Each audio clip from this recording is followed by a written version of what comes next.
All right, here we go.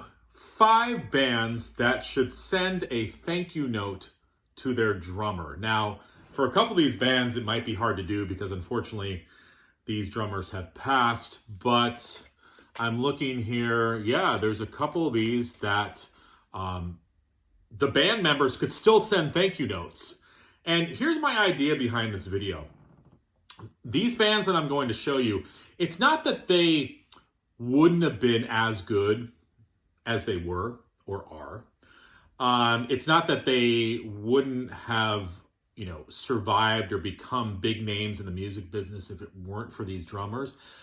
But the drummers I'm going to talk about tonight really, really helped to shape the sound of these bands, and in some cases push them to the next limit and even help them survive into decades that followed. So again, 5 bands that should thank their drummers,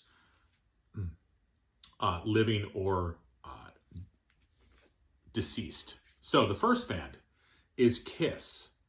Kiss, when Eric Carr was alive, should have sent him a thank you note with hearts and stickers and confetti and everything, because Eric Carr helped to create the Kiss sound of the 80s, and he also revitalized Kiss. I mean, this is nothing against Peter Criss. I love Peter Criss. Peter Criss is my favorite member of Kiss. But Eric Carr did things that Peter Criss could not do, and Eric Carr just had that youthful energy and that ability to bring that 80s heavy metal vibe to Kiss when they needed it. All right, this is just one example on Animalize. Peter Criss, I think, would have had a difficult time playing a lot of these songs. And again, this is nothing against Peter Criss, but Eric Carr is what Kiss needed at the time to sort of bring them into that new decade and show people that, hey, we are still relevant. So Kiss, you should have sent a thank you note, a kissogram, if you will, to Eric Carr. Next, Rush, Neil Peart, okay? Rush recorded their debut without Neil Peart. That's a great album. I love that record. That record doesn't really sound like anything else in the Rush discography.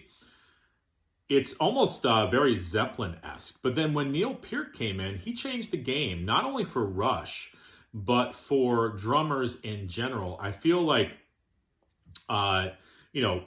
Rush became who they were in their sound because of Neil Peart. And also Neil Peart wrote many of the lyrics for Rush. So again, Geddy, Alex, when Neil Peart was alive, I'm hoping you gave him a big hug, because Neil Peart helped to make Rush who they were. So band number 2, Rush, Neil Peart. Now, here's a wild card. Descendants, one of punk's most influential bands. It includes a drummer named Bill Stevenson, who needs to be talked about more. This guy is an amazing drummer. He was the drummer for Black Flag. He's the drummer for Descendants. He was also in a couple of other bands, a band called Only Crime, and a couple other bands. He's played with everybody. What an amazing drummer. Descendants wouldn't have been who they were without Bill Stevenson. I believe that Bill Stevenson came up with the idea of all, striving for all. This album happens to be called All. He was sort of the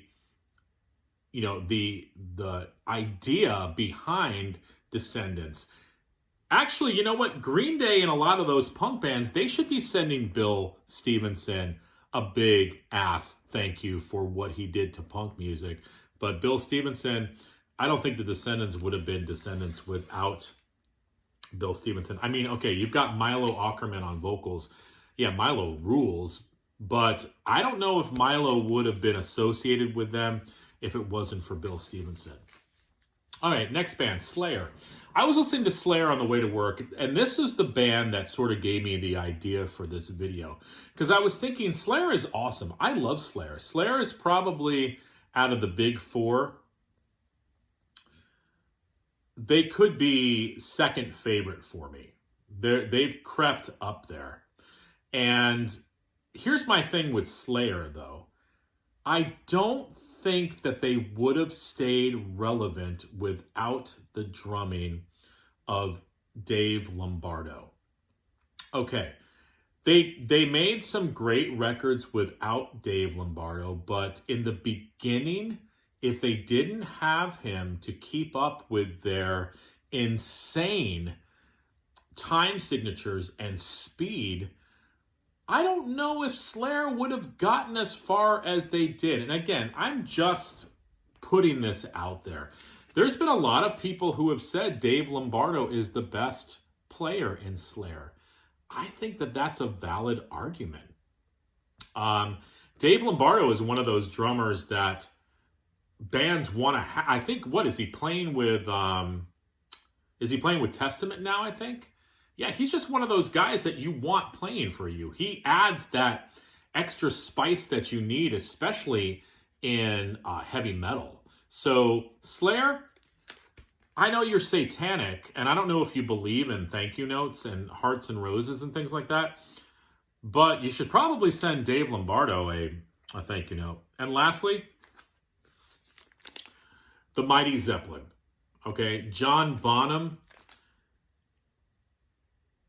Jimmy Page, John Paul Jones, Robert Plant. I'm not going to take anything away from them.